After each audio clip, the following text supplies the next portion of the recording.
I've got a handy tip for you today that involves using digitals and being able to still use them even if your cover of your journal is smaller than the design. And this is especially a good tip for if you've got a page like this, where this owl in the frame of my Woodland Wonders kit has been designed that it's supposed to be in the middle of the page. But if you have a case of, well, if I were to sew that into my book, it's going to be way too big for my particular cover. This is a book cover that I've got. So what you can do is fold your paper in half like you would normally. So here it is folded in half. And then what you can do is fold another inch or so over, like so. So that's going to give you a better look for what you're going for with having the owl in the middle.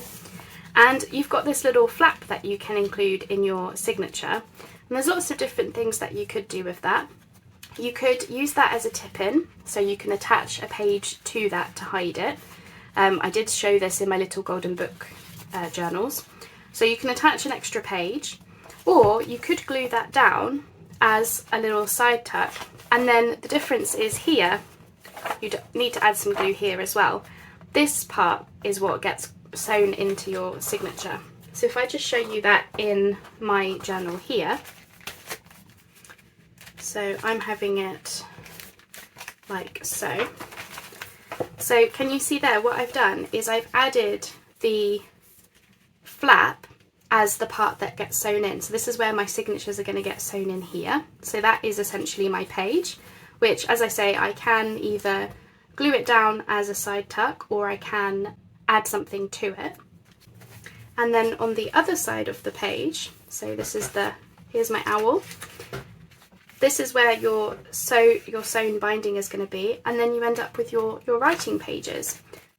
What you can also do is have this have it folded back here for your side tuck. So this is the whole page that it's attached to. And then you can slip this into your journal if you prefer as well. So if I show you how that would look as my project. So there we are, there's me in my signature. So here I would glue it down as a side tuck onto this page.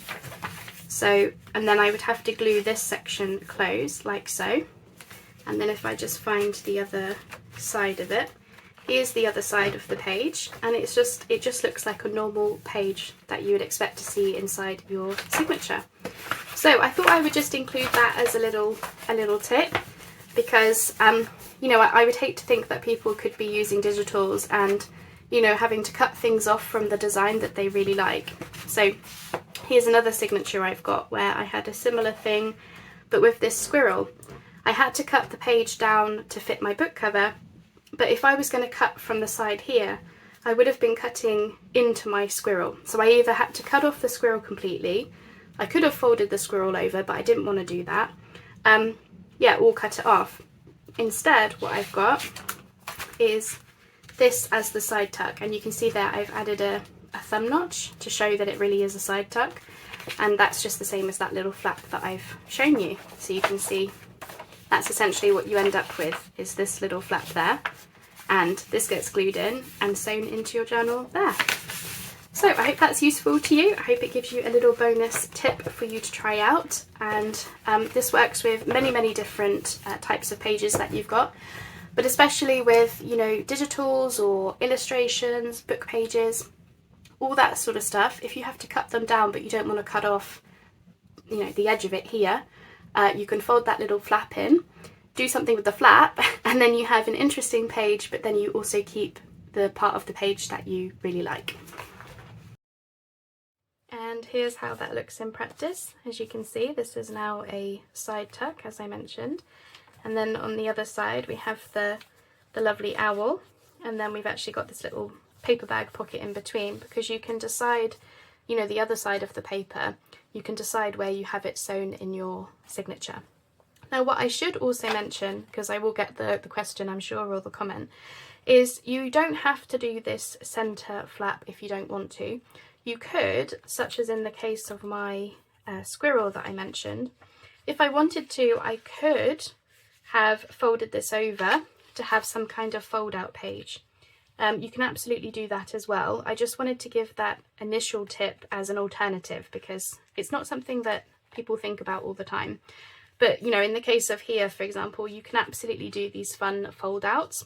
And of course, as with everything that we're doing, you can have as much fun with it as you want. So in the case of this, for example, we fold it out to reveal this little sleeping bear, which is a nice little surprise for doing your journaling here.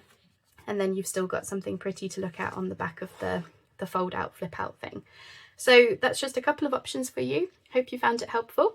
And yeah, I look forward to bringing you many more tips in the future.